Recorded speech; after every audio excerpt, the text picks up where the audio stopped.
Perkenalkan, nama saya Glory Saragi, saya dari kelas 11 MIA 1 di SMA Negeri 17 Medan. Kali ini, saya akan membahas kesetimbangan kimia dan tetapan kesetimbangan. Yang pertama, kesetimbangan kimia. Kesetimbangan kimia adalah keadaan di mana seiring dengan berjalannya waktu, tidak terjadi perubahan konsentrasi, baik pada reaktan maupun produk, meskipun reaksi masih tetap berlangsung. Kesetimbangan kimia terjadi pada reaksi kimia yang reversibel. Reaksi reversibel adalah reaksi yang ada di mana produk reaksi dapat bereaksi balik membentuk reaktan. Kesetimbangan kimia tercapai ketika laju reaksi maju sama dengan laju reaksi balik dan konsentrasi dari reaktan dan produk-produk tidak berubah lagi. Persamaan reaksi dituliskan dengan menggunakan tanda panah reaksi bolak-balik. Dapat kita lihat pada gambar tersebut. Reaksi dikatakan telah mencapai kesetimbangan jika laju reaksi ke kiri sama dengan laju reaksi ke kanan. Konsep dasar.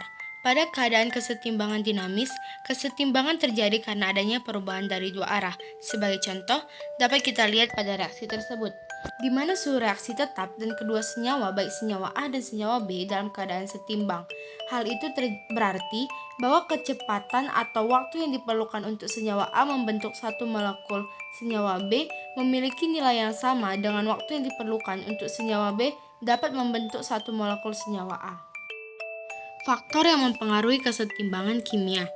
Seorang ilmuwan yang bernama Henry Louis Le Chatelier pada tahun 1884 mengemukakan tentang faktor yang dapat mempengaruhi kesetimbangan kimia yang selanjutnya sering disebut dengan sebagai asas Le Chatelier.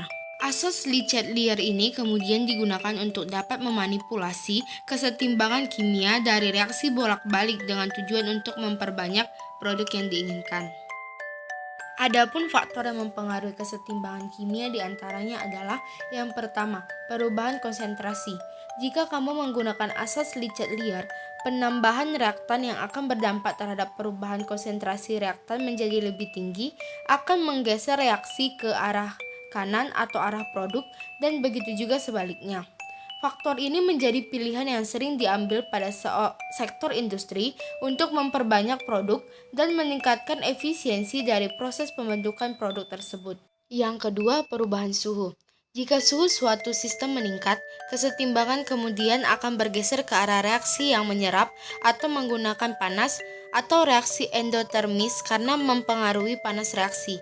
Perubahan atau pergeseran arah reaksi akan terjadi ke arah reaksi eksotermis atau melepaskan atau memproduksi panas jika suhu pada sistem menurun.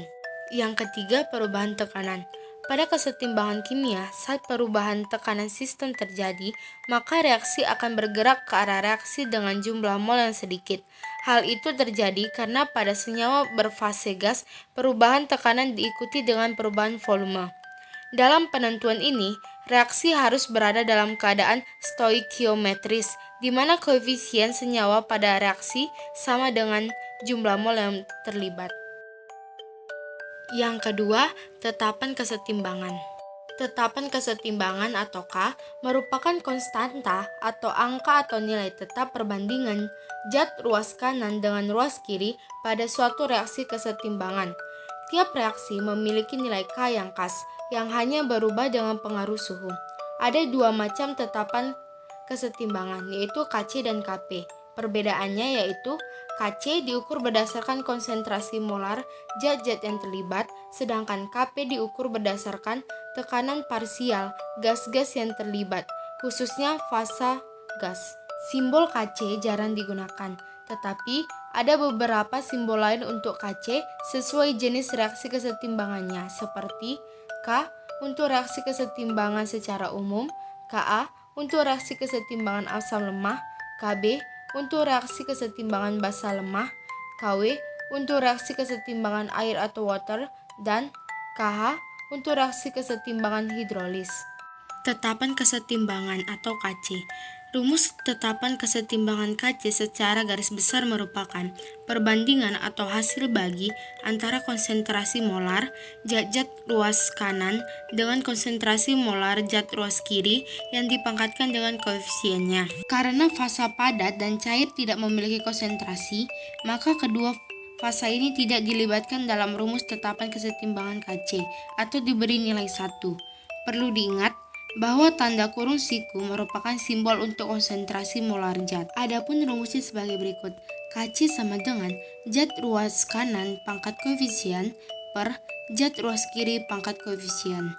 Tetapan kesetimbangan gas atau Kp. Rumus tetapan kesetimbangan Kp merupakan perbandingan atau hasil bagi antara tekanan parsial zat-zat ruas kanan dengan tekanan parsial zat ruas kiri yang dipangkatkan dengan koefisien masing-masing. Hanya zat dan berfrasa gas yang diperhitungkan dalam rumus tetapan kesetimbangan Kp ini. Zat dengan fasa selain gas tidak dicantumkan dalam rumus tetapan kesetimbangan, tetapi diberi nilai 1. Adapun rumusnya sebagai berikut. Kp sama dengan tekanan parsial zat ruas kanan pangkat koefisien per tekanan parsial zat ruas kiri pangkat koefisien.